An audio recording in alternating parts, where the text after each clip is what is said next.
Bon dimanche, content de vous voir, les visiteurs et ceux qui sont en ligne. J'espère que vous avez passé une bonne semaine, mais même si la semaine a plus été difficile, vous allez voir, je suis sûr que la parole de Dieu va vous fortifier, va vous aider. On va commencer en priant, je trouve que c'est la meilleure façon de commencer. Après ça, on va pouvoir aller dans la parole. Seigneur grand Dieu, Papa du ciel, merci pour ta parole, merci pour l'opportunité de la lire et l'opportunité surtout de la pratiquer. Merci parce que tu nous aimes. Merci pour notre identité qui est en toi. Merci parce que tu es plus que suffisant dans chaque aspect de notre vie. Pas juste à notre salut qu'on a eu dans le passé, mais dans notre quotidien. Seulement de m'aider aujourd'hui à bien amener la parole et fait que ça soit clair pour tous. Je te prie au nom de Jésus. Amen.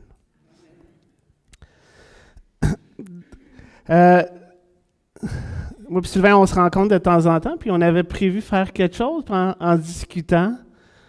Bon, vous connaissez Sylvain, mais je suis un peu comme lui, ça fait comme du popcorn des fois quand on se parle. Puis on a réalisé qu'on a fait la série sur l'identité, on a vu une vingtaine d'attributs, mais comme on dirait en bon québécois, qu'est-ce que ça donne après? On fait quoi avec ça? Et rapidement, on a trouvé une douzaine de mots qui devraient s'appliquer dans notre vie, puis c'est ça qu'on va faire. On va regarder des mots que si tu as la bonne identité en Jésus-Christ, ça devrait se traduire comme ça dans ta vie. La joie, plein de choses comme ça. Ton intimité avec Dieu. Donc, en tant que croyant, c'est une bonne identité. Ça va se traduire. Fait qu'on va avoir une douzaine de sermons. Suis-je un chrétien utile? J'ai appelé ça comme ça. Donc, on peut commencer la présentation. Parce que quand je regardais le petit tableau, je vais vous remettre tantôt qu'on a vu plusieurs fois, qu'est-ce que ça donne? Est-ce que je suis utile en tant que chrétien? Croyant, disciple de Jésus, ça donne-tu quelque chose? Suis-je utile ou suis-je ici par apparence? Je viens ici parce que c'est une tradition, mes parents ont été là. Donc, suis-je utile? Suis-je un croyant utile? On va regarder ça aujourd'hui. Donc, on avait vu le paradigme du monde. Donc, la petite boîte que le monde pense, que tu sois religieux, peu importe la religion, c'est qu'est-ce que je fais dans la vie? Définis qu'est-ce que je suis. Mon éducation, mon travail, comment j'ai éduqué mes enfants, je fais du bénévolat, je fais des bonnes affaires. Fait que probablement que s'il y a une vie après la mort, j'espère que s'il y a quelqu'un en haut va dire « Tu as fait une bonne job, je vais t'accepter ». Mais la seule façon de penser, la seule petite boîte qui est différente, c'est Jésus qui l'a amené. Il se dit « Ça ne marche pas, là. Tu as beau être bon, tu as pensé bon, ça n'arrivera pas. Ça prend juste une personne. Puis c'est moi. » Puis de toute façon, je l'ai prouvé pendant plusieurs milliers d'années avec le peuple juif.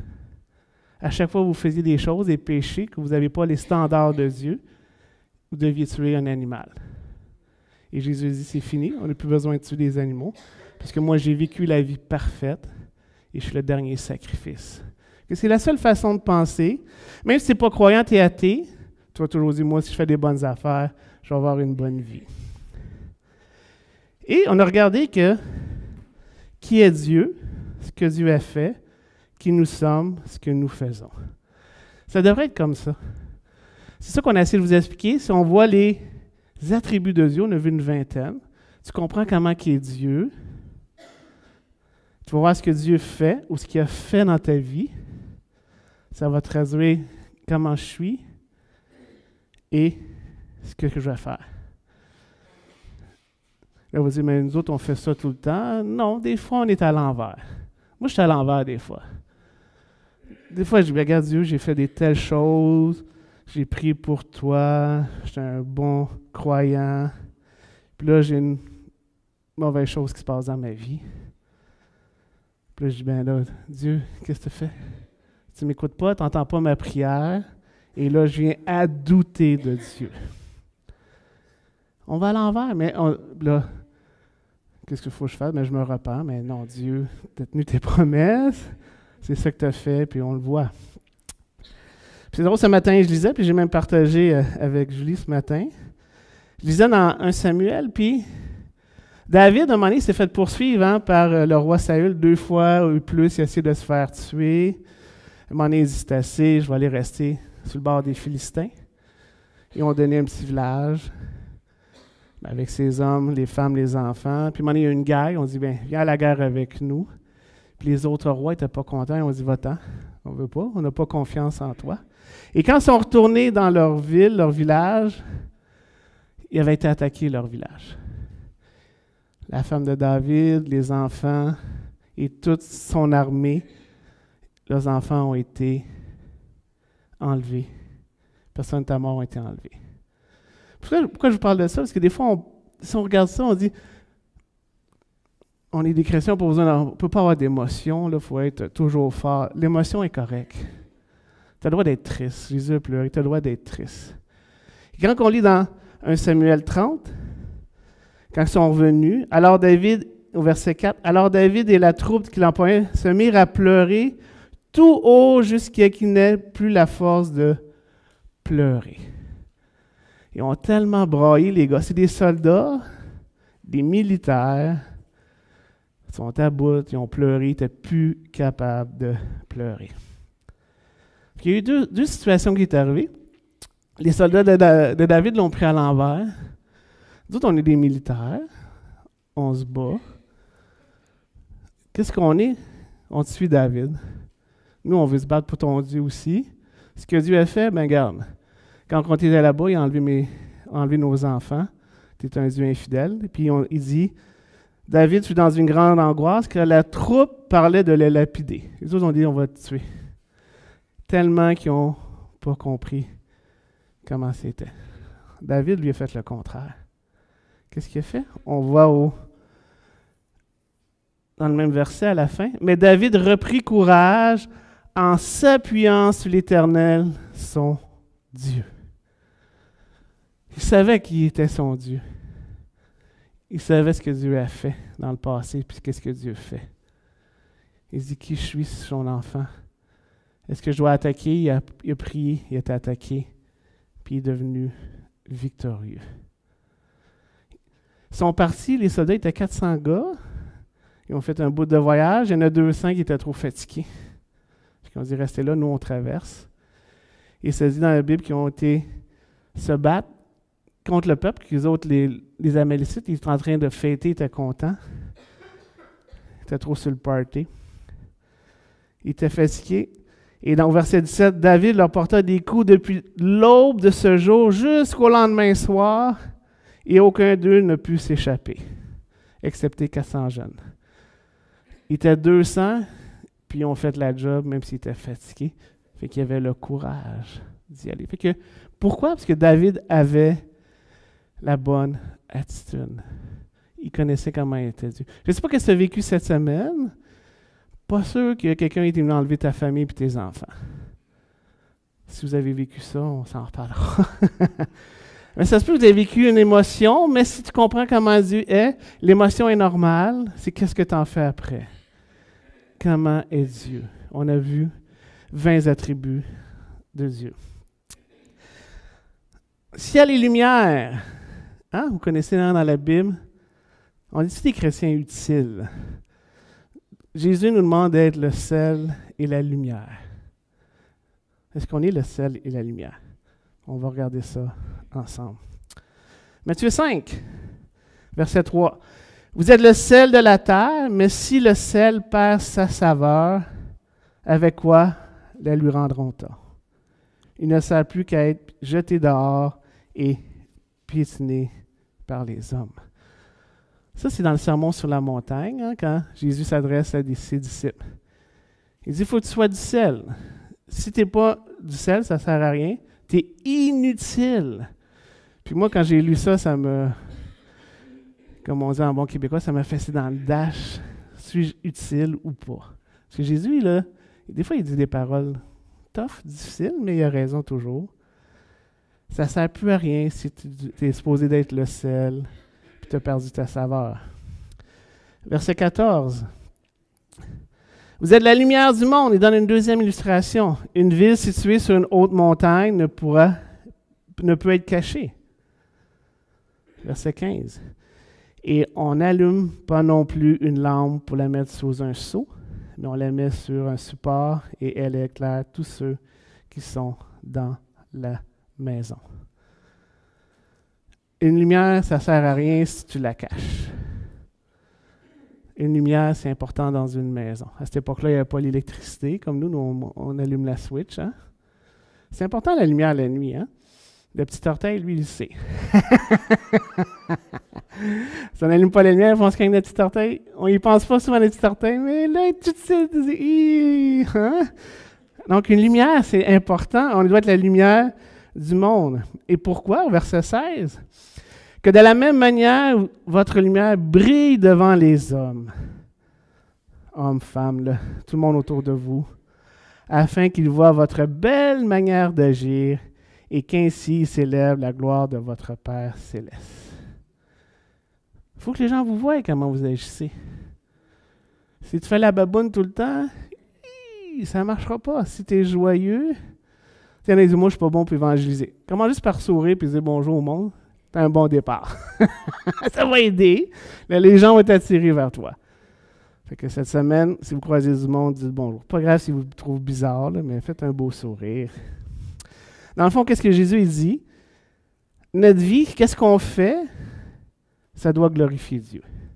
Si je suis du sel, ça va glorifier Dieu. Si je suis une lumière, ça va glorifier Dieu. Je ne fais pas ces œuvres-là pour moi, je le fais pour Jésus. Parce que Jésus est plus que suffisant dans notre vie, donc je dois être le sel.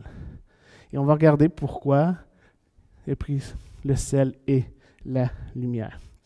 Dans le fond, Jésus dit, ceux qui sont ses disciples doivent avoir un effet positif dans le monde où ils vivent, de par la façon qu'ils mènent leur vie. Ça ne veut pas dire reste chez vous puis dis rien. Ça veut dire où est-ce que tu es. Tu es à l'école, tu travailles, tu es peut-être à la retraite, tu fais du bénévolat, tu es dehors, tu vois des gens. Tu dois avoir un impact positif. Est-ce qu'on a toujours cet impact positif-là? On peut se poser la question. Mais on doit avoir un impact positif, pas négatif. Ça ne veut pas dire que les gens ne seront pas contents, des fois, si on entend de leur parler de ce qu'on a vécu, mais on doit avoir un impact positif. Maintenant, je travaille tout plus à distance, mais quand j'étais au bureau, les gens me disaient, tu as tout le temps le sourire, toi? Ben oui. De l'occasion d'expliquer pourquoi. Hein? Donc, il faut avoir un impact positif. Si ça commence juste par ça, la joie de vivre ou des choses comme ça. Donc, j'imagine les gars qui sont manuels dans la salle, là, c'est quand vous cognez du marteau, hein, Alain? Non? Denis? Je suis sûr que les gars, ils savent que si tu cognes ton pouce, ils vont dire « Qu'est-ce qu'il va dire? » Hein? Ils vont rien dire, hein? Quel mot qui va sortir? Mais c'est des bons travaillants, ils ne font jamais ça. Eux autres, ils ne se pognent pas le pouce comme moi, voilà. Donc, si on est des bons chrétiens, on ne peut pas le cacher. C'est ça que ça veut dire. C'est du sel, un sel puis une lumière, tu ne peux pas le cacher. Moi, j'aime ça des fois écouter sur les réseaux sociaux là, des débats entre chrétiens et athées. Puis il y en a un, le gars est athée, là, puis presque au point d'haïr les chrétiens. Mais il dit, moi, il y a une chose qui ne me rentre pas dans la tête. Si tu es chrétien, pourquoi tu n'en parles pas? Il dit, moi, je suis athée, puis j'en parle, que ça fait pas d'allure. Il dit, pour lui, ça fait aucun sens si tu as un message comme ça et que tu le crois, puis que tu n'en parles pas. Le gars, c'est un athée, là. Puis il nous fait le blâme à nous autres, là. Puis il n'y a pas tort, il a raison, là. Donc, tu ne pourras pas le cacher, tu vas être content de voir par ta joie ta façon de faire. Donc, dans le fond, si tu n'as pas de saveur, ta lumière est cachée, tu es inutile. On ne veut pas être inutile dans la vie, on veut se sentir utile.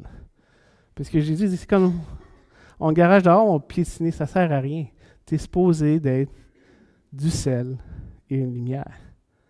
Ça sert plus qu'à être piétiné, jeté dehors par les hommes. C'est pas évident, des fois, quand tu lis des textes comme ça, tu te dis, ouais, on a des choses à améliorer. C'est correct. Je ne mets pas de fardeau ce matin. Mais il faut des fois réaliser, il faut se regarder. Il Suis-je encore utile? J'ai-tu perdu de ma saveur? Je suis encore une lumière? Qu'est-ce qui se passe dans ma vie? Puis pourquoi qu'on fait ça? Mais au verset 16, je reviens. Que de la même manière, votre lumière brille devant les hommes afin qu'ils voient votre belle façon, belle manière d'agir et qu'ainsi, ils célèbrent la gloire de votre Père céleste. Il y a 3 raisons dans ce verset-là. On le fait pour sa gloire. Donc, ça veut dire que tout lui revient. Si je suis comme ça dans la vie, si j'ai une épreuve dans la vie, puis je suis encore joyeux, pourquoi tu es comme ça? Mais c'est à cause que j'ai Jésus dans ma vie. C'est pour sa gloire à lui. On y renvoie à lui. Et c'est pour amener les gens à Jésus. Pour qu'ils puissent aussi le glorifier. Ça, c'est la deuxième chose à faire. Puis c'est basé sur l'amour parce que les gens sont dans une noirceur spirituelle. Vous le savez, hein? On a tous été là avant que Jésus nous appelle, Dieu nous appelle. Une noirceur spirituelle. Puis on se dirait, plus qu'on vieillit, puis on se dirait, plus qu'on réalise que les gens autour de nous, la société est dans une noirceur spirituelle. Mais on doit être le ciel et la lumière pour ces choses-là. Ça ne prend pas une grosse lumière, hein? Pour l'orteil, une petite veilleuse, ça fait un job, hein? Ici, moi, j'habite dans le village ici. Puis peut-être Alain pourrait confirmer dans son terrain aussi. On a des lucioles ici, on est privilégiés. Là. Ça n'en prend pas, là, c'est juste des petits spots, puis tu es capable de te promener. Des fois, ça me fait penser aux chrétiens. Si on serait juste une petite lumière comme ça un peu partout, on rendrait la joie. Bon, ça ne me prend pas grand-chose pour me rendre heureux, mais c'est pas grave, j'ai hâte qu'il arrive, ça s'en vient, les belles. Dans le fond, le sermon sur la montagne, hein, Matthieu 5, 6, 7, Jésus nous explique qu'il y a des standards, mais pour nous, c'est impossible d'atteindre ces standards-là. Il nous parle à nous, il dit c'est impossible d'atteindre ces standards-là, puis il l'explique. Parce qu'il dit, vous avez appris, mais moi, je vous dis. Si on regarde dans Matthieu 5, verset 27, vous avez appris qu'il était dit, tu ne commettras pas l'adultère, mais moi je vous dis, tout homme qui regarde une femme pour la convoiter a déjà commis un adultère avec elle dans son cœur. Vous savez ça, c'est écrit dans la loi, mais moi je vous dis, tu le fais dans ta tête, tu es coupable. Il a été dit au verset 31 que celui qui renvoie une femme pour lui donner une lettre de divorce, mais moi je vous dis que celui qui renvoie sa femme sur cause, etc., donc, il remonte les standards. Vous avez encore appris qu'il a été dit aux anciens, tu n'oublieras pas ton serment. Mais moi, je vous dis de ne jurer du tout, ni par le ciel, par la terre. Vous avez appris, œil pour œil, dent pour dent. Moi, je vous dis de ne pas résister aux méchants. Si quelqu'un te gifle la joue, tu lui présentes l'autre. Verset 43. Vous avez appris qu'il a été dit, tu aimeras ton prochain, tu détesteras ton ennemi. Mais moi, je vous dis, aimez vos ennemis. Hey, les standards, ils montent là. Hein? Donc, Jésus, dans le sermon sur la montagne, il montre les standards. Mais pourquoi tu nous parles de ça? Parce qu'il faut que tu réalises faut réaliser qu'on a une pauvreté spirituelle. Et c'est comme ça commence. Hein? Les béatitudes ou le sermon sur la montagne, c'est écrit au verset 3, Matthieu 5. Heureux ceux qui reconnaissent leur pauvreté spirituelle. Si tu comprends tous les standards de Jésus, tu ne réalises pas que tu vas les atteindre. Mais si tu ne réalises pas que tu ne les atteins pas, à cause que qu'est-ce que Jésus va faire, là tu vas être heureux. Même si dans ta tête tu dis, moi je n'ai pas été bon, j'ai encore manqué. Heureux ceux qui réalisent, qui reconnaissent leur pauvreté spirituelle. C'est drôle, en verset 4, « Heureux ceux qui pleurent, car ils seront consolés. » Tu réalises ta pauvreté spirituelle, tu vas pleurer. Mais tu es heureux, parce que là, tu comprends qu'est-ce que Jésus a fait. Après ça, tu vas être heureux, parce que tu as la faim, la soif de la justice, et vous pourrez lire le reste après. Que Dieu établit des standards. Donc aujourd'hui, je ne sais pas si tu réalises ta pauvreté spirituelle. C'est ça qu'on a essayé de vous expliquer, que notre position en Jésus, on est juste. On est saint. Notre position en Jésus, c'est toujours correct. Mais si on pêche, si on a de la difficulté, on peut revenir à Jésus. C'est la seule façon. On a tous une pauvreté spirituelle qui nous revient jusqu'à la fin. On appelle ça la sanctification progressive. Hein? Un moment donné, on va arriver au bout, on va être saint, on va être glorifié. Saint-Yvan, ça va être vrai pour le vrai. C'est lettre, mais c'est pas grave. Pour ceux qui ne comprennent pas, c'est mon prénom Yvan, donc Saint-Yvan, ça va pas bien. Donc, c'est une personne qui reconnaît sa pauvreté spirituelle face aux standards de Jésus. C'est là que tu deviens heureux. Tu comprends que moi, mes actions définissent pas qui je suis. Si tu essaies, tu vas perdre. Ça fait des milliers d'années les gens essaient de se définir par qu'est-ce qu'ils font. Et on le fait trop encore en tant que chrétien. Dieu a fait, mais j'aimerais mieux qu'on dise Dieu fait. Qu'est-ce qu'il a fait cette semaine dans ta semaine? Est-ce que tu es capable encore de le voir, des petites choses? Qu'est-ce que Dieu fait dans ta vie? Donc, on se remplit la parole de Dieu et Jésus vient nous vider de notre pauvreté spirituelle. Ça peut être aussi simple que ça. Ça va à date? Donc, mes œuvres définissent qu'est-ce que je suis. Je reviens encore, j'aime ça répéter parce qu'à un moment donné, on finit par comprendre. Moi, je suis comme ça, je suis pas trop vite des fois, là, mais mes œuvres, Jésus vient de prouver que non. Ça, c'est le standard que vous avez appris, monsieur, madame les Juifs, dans la Bible, dans l'Ancien Testament. Moi, j'amène ça là. Vous n'êtes pas capable. Il définit les standards. Et c'est pour ça qu'on vous a parlé de qui est Dieu. Quand tu comprends que Dieu est amour, que Dieu est justice, que Dieu est patient, que si ta pauvreté spirituelle, Dieu va être patient avec toi. Moi, je peux lever la main. Dieu était patient avec moi. Puis des fois, je me dis, ne change pas Dieu parce que le feu du ciel descendrait des fois. C'est du monde, surtout sur la route. Hein?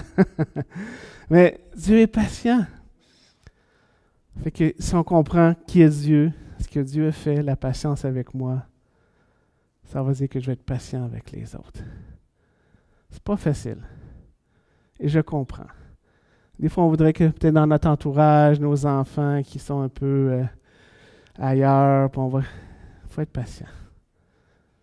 Parce que Jésus a été patient avec nous.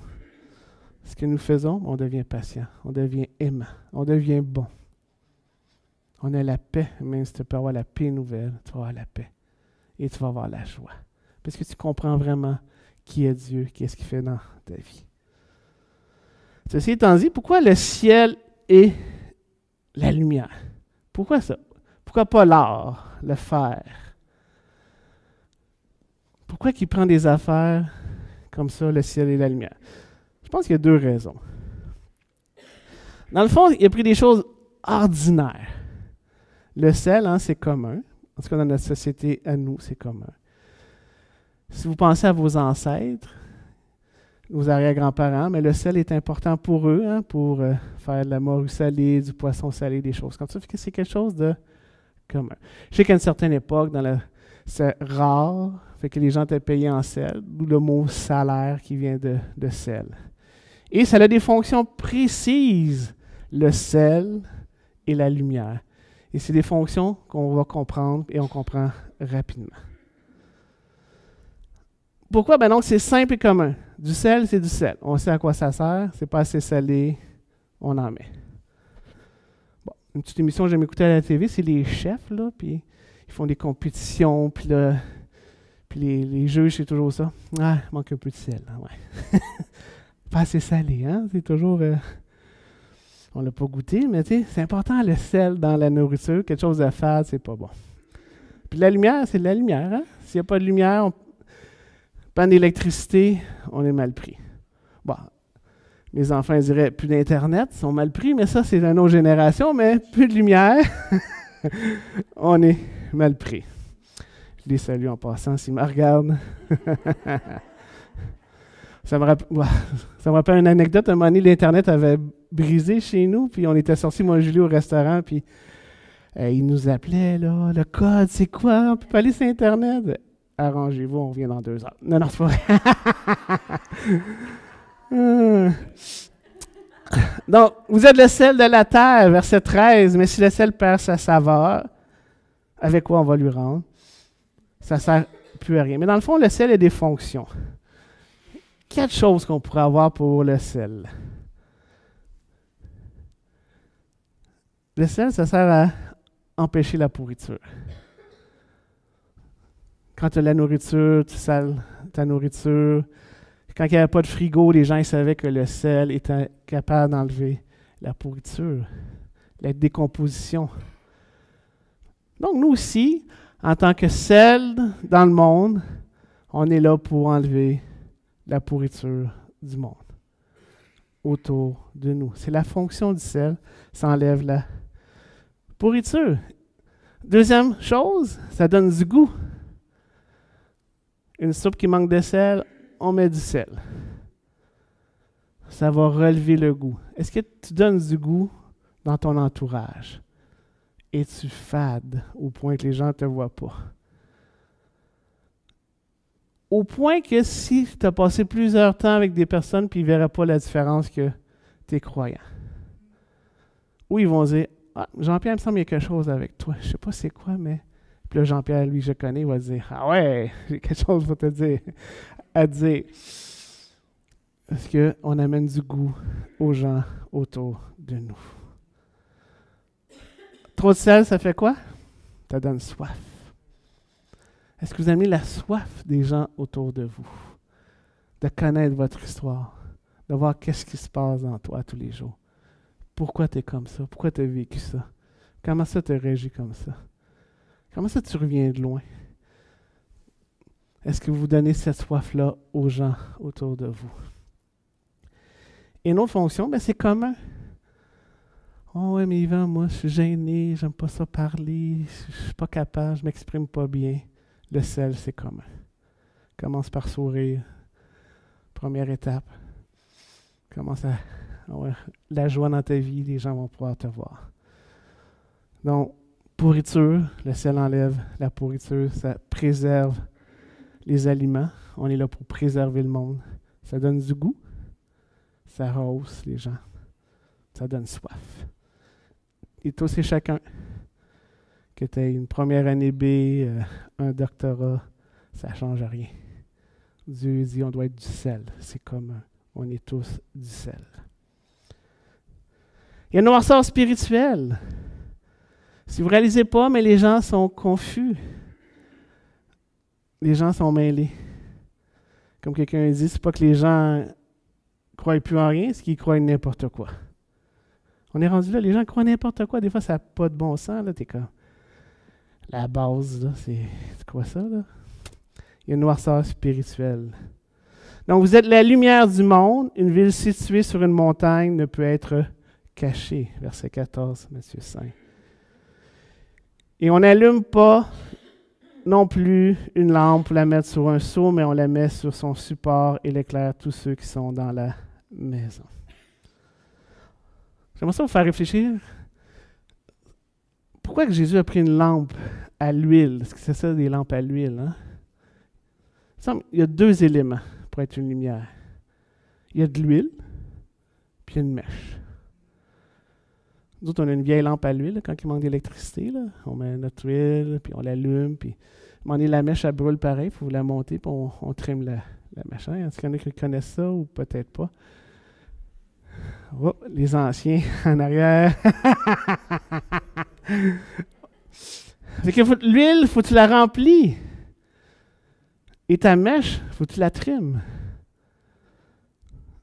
Peut-être une illustration, c'est l'huile, c'est une prière constante.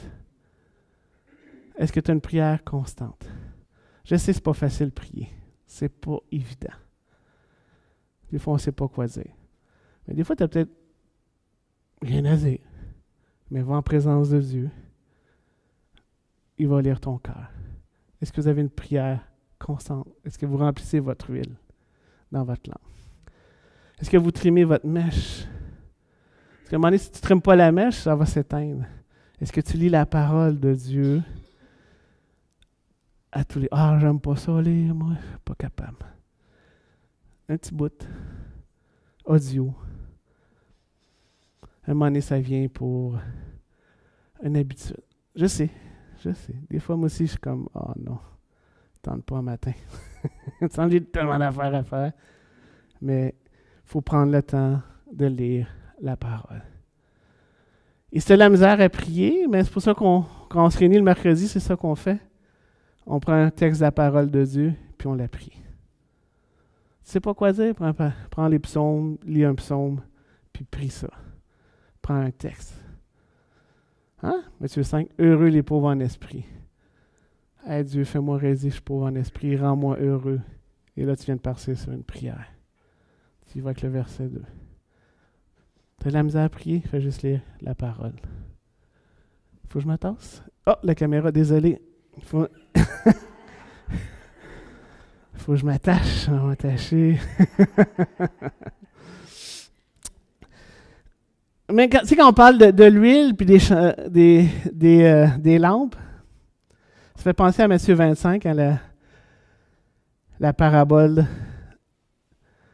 des femmes qui avaient de l'huile puis qui n'en avaient pas. Puis sans que ça me fasse peur, ça fait toujours réfléchir quand je lis ça. Parce qu'il y en a 50% de ce gang-là qui ont manqué leur affaire. Matthieu 25, verset 1.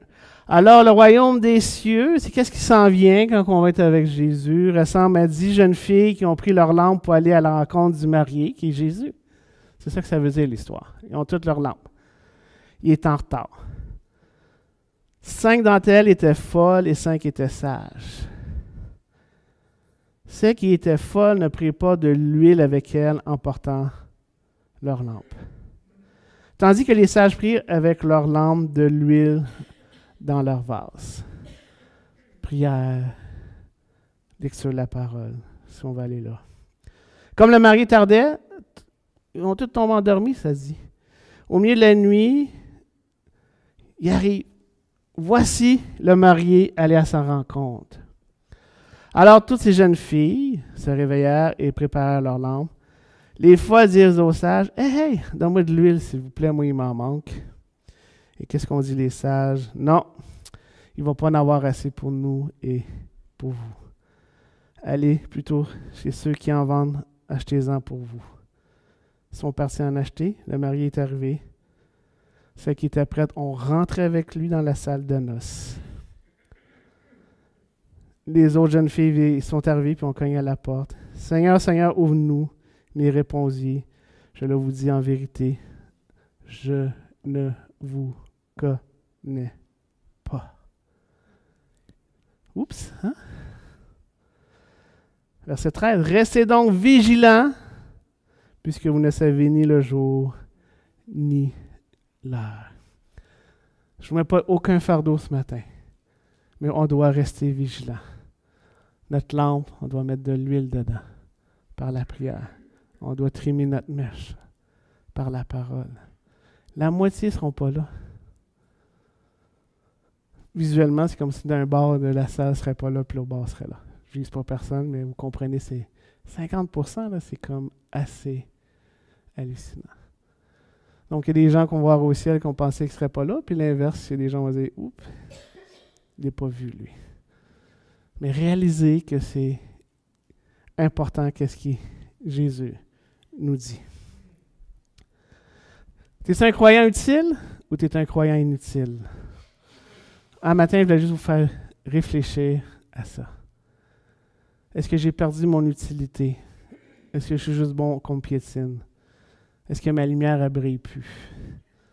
Est-ce que le monde se cogne des petits orteils quand il me voit à la place d'avoir le message de Jésus? Que dans le fond, en résumé, on doit être utile pour la gloire de Dieu. On est scelle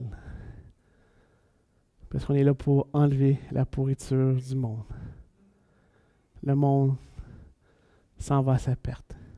On doit donner du goût aux gens autour de nous. On doit avoir un goût, une saveur, une joie, quelque chose. On doit donner soif aux gens qui sont autour de nous. Puis tu n'as pas d'excuse. Le sel, c'est qu'est-ce qui est commun. Tous et chacun, on est appelés à être du sel. Tu veux être une lumière? Remplis ta lampe par la prière. La misère à prier, lis la parole. La misère à lire, comme Nike dit, just do it. Assis-toi, prends un temps, lis un verset, prends un verset, prie-le. Pas obligé de lire 22 chapitres si tu as de la misère. Prends un petit bout à tous les jours, puis à un moment donné, tu vas dire, ah, ça c'est le fun, puis je commence à poigner le beat. Prions. Seigneur grand Dieu, merci de nous révéler dans ta parole qu'on doit être vigilant et qu'on doit être utile pour ta gloire. Tu te demandes d'être le sel et la lumière. On te demande pardon si on ne l'est pas toujours. Mais à cause de notre identité en toi, parce que notre position en toi, parce que tu nous as rachetés, on peut redevenir encore plus sel pour toi, plus lumière. Merci d'être là. Merci de nous montrer qu'est-ce que tu fais pour nous à tous les jours et ça se traduit par ce que nous faisons en étant ciel, sel et lumière. Je te prie pour mes frères et sœurs pour cette semaine, s'ils ont des combats, des difficultés, qu'ils soient sel et lumière malgré tout, à cause de toi. Parce que tu es plus que suffisant dans chaque aspect de notre vie. Amen.